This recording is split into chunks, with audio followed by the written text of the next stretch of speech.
Hey y'all, Joe here with Timberwolf Sleds coming to you right from Yakima, Washington here. We got a little bit of snow outside of the ground here in town, which is always nice because, well, you know what that means. It means more snow up in the hills rather than using.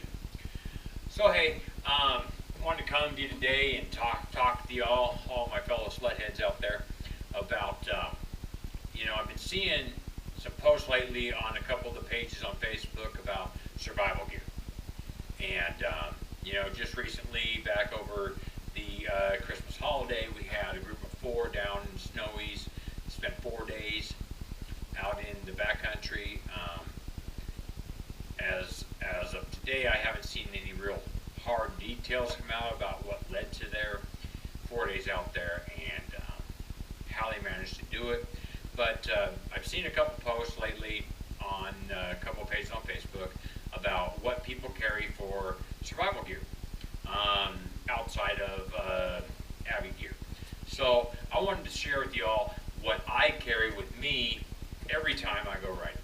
Okay, so this is my pack here. I take it every time I go. Make sure everything's in there. So I know it's kind of hard to see on this video here in the shop, but it's a pretty good sized pack. But you can see I got my shovel right here and everything. But I'm gonna take everything out of this thing for you guys and show you what I carry. And my son's pack, he carries the same stuff with him. So we always ride together. So we're actually doubled up on this survival gear. So I'll start with the pouch on top here. I carry spare mounts for the camera, all my SD cards in here for camera and whatnot, for cameras. But first and foremost is TP. Never go into the backcountry without TP. Something about that mountain fresh air, you know. So that always goes with me. So, and of course my shovel sitting right here on top, ready when I need it. Because, well, I ride a Yamaha. You get a Yamaha stuck, start digging. So, anyway, this is a good bag. 45-liter bag. But this is, I'll just start pulling stuff out of here. I mean, this is what I carry every time I go. I got a sweatshirt in here. Extra layers are always a good thing. What's next in here? Good warm hat. Warmth is good when you're stranded. Extra pair of goggles. What's next coming out? Let's see. Oh yes. Waterproof mittens. Mittens, not gloves. Waterproof mittens, because mittens keep your hands warmer. These are good. You get stranded out there, you want your hands warm. Nothing sucks like having cold hands. Next is extra pair of just riding gloves. You know, always carry them with me. What next? Next would be between the two of these Ziplocs here, a couple maps of the areas that I ride in. These are multiple areas, but different maps showing terrain, roads, landmark features, things like that, to help just to have with me. Most of the areas I ride in, I know them pretty well. Once in a while, I get into areas that I don't know as well, so it's always good to have a map of that area. What's next in here? Blaze orange hunting vest. This stands out really well against snow. It's visible. You can tie it to a stick, wave in the air. You got people searching for you. They're going to see this really well. Doesn't weigh a thing. Doesn't take up any space. Good to have with you. What's next in here? Just a pair of just knit gloves with that liner on them, So just some extra. It Doesn't weigh anything, doesn't take up any space either. I always carry that with. Let's see, what's next in here? A couple bottles of water, ready to go. So I always carry a couple bottles of water with me just to have. Next, warm, dry pair of socks. Yeah, nothing beats cold feet or warm feet either. Cold feet suck. A pair of warm, dry socks be mighty nice when you're stranded. What's next? Let's see. This is just a bag of all kinds of stuff. I'll explain a little bit about what's in here. As I pull the first thing out, we've got a compass with a magnifying glass. That could be nice for starting a fire. We've got waterproof matches in there. Let's see, a little Firestarter brick. This is a secondary one I carry. I carry another one I'll get to, but this is a secondary one I carry. A whistle, a simple whistle. When you're out, say you're stranded out there and you know you got people looking for you, the sound of a whistle carries further than yelling. So blowing on a whistle, which takes minimal effort out of your body, and will let searchers know where you're at. So between the blaze orange vest, a whistle, you can let people know, and it takes very little effort to do that. Another part of letting people know that are searching for you where you're at is a signal mirror. I've never had to use this. You still got the little plastic on there, but something to, on a sunny day, you could use it to reflect the sun towards your searchers. Another way to let them know where you're at, but it takes minimal effort. We've got a couple of throwaway lighters. Obviously for starting a fire. Some marking for like trees or something if you need to. A glow stick. A little bit of pieces of paracord. I cut them up for something one time. I just figured I'd take it with me. And the last thing that's in here is batteries for either flashlight, radio, things like that. I always carry a flashlight with me and a headlamp. I don't have them in my pack. They're in my gear bag right now because that's always on me. Another thing I carry is these great big huge Ziploc bags. So great big Ziplocs. Why do I carry these things? Well, let's say you get you're in deep powder all day digging out your Yamaha, because that's what I do.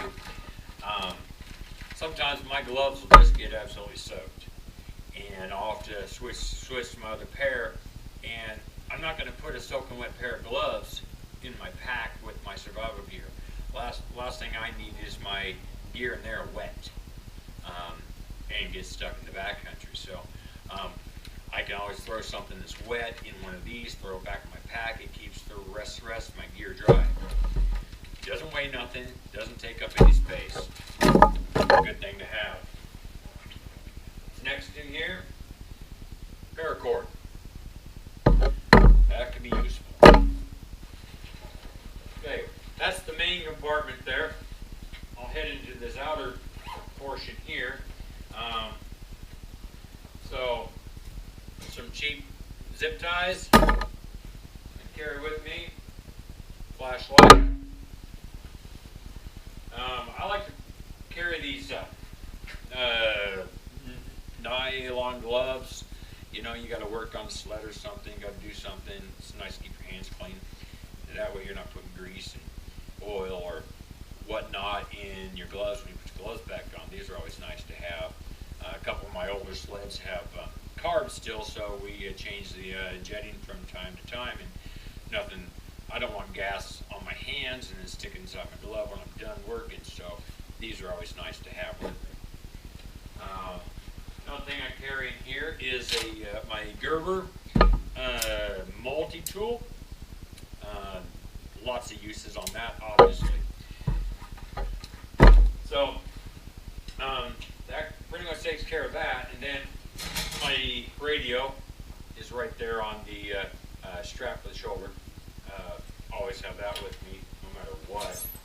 always got to go with me. Now, go to the lower portion of the pack here, and I always carry with me a knife, hunting knife. Not a multi-tool, but an actual hunting knife for whatever I might need it for. So, just something I found this year. It's something called Quick Fire. And what this is it's like a wax-based fire starter. I found these at our local fair this last fall, and what's nice about these is it takes a flame instantly. Will burn up to 10 minutes. This can be soaking ass wet and still light right up.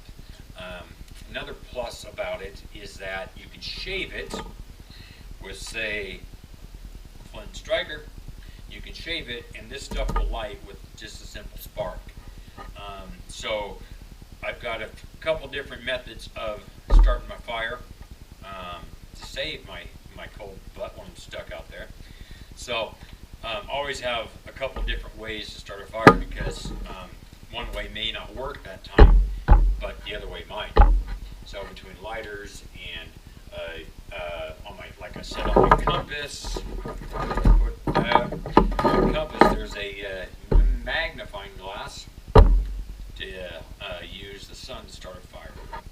So there's that. Another thing I carry in here is my son and I both carry 4 space blankets.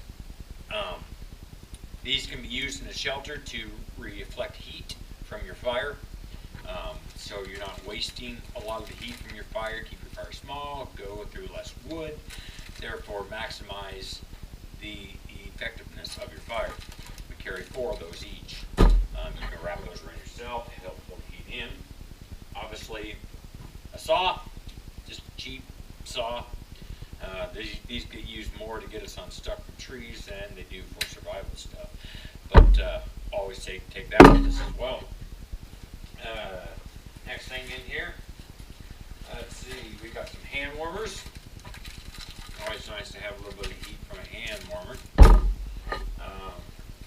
We always carry our first aid kit, okay, just in case. You never know. Always have first aid kit with you. Some hand warmers. Another thing I like to carry is just a regular cheap $1 poncho, rain poncho. You get into crappy weather, at least you'll be able to put this on and stay dry. So doesn't weigh nothing, takes up almost no space. Always a good thing to have. Another thing to carry is just a 5x7 throwaway tarp. You've already got you got to build a shelter. You've already got a roof, a waterproof roof. Okay, that combined with the paracord, you're pretty well set. So that's at least a start, on your shelter if you need to make one. Next thing I carry, now this is probably the heaviest single item in my pack, is a full MRE. This is chili and macaroni, but this is 2,000 calories, guys. When you're stranded, you're collecting firewood, you're doing whatever you have to do to survive, and you need calories. You need food. Now, you can survive a couple weeks without food, but it sure would be nice to have something in your belly. 99% of survival is mental, is frame of mind. This will help with frame of mind. You got food in your belly. You might have to ration this. Will this last me 4 days? Well, I'd make it. So, yeah, that's always there. So that pretty much consists of what I take with me in my pack. It's an awful lot. Some of this stuff, some people might say, hey, what in the world are you taking that for? I look at different types of scenarios, and I'd rather have it and not need it than need it and not have it. So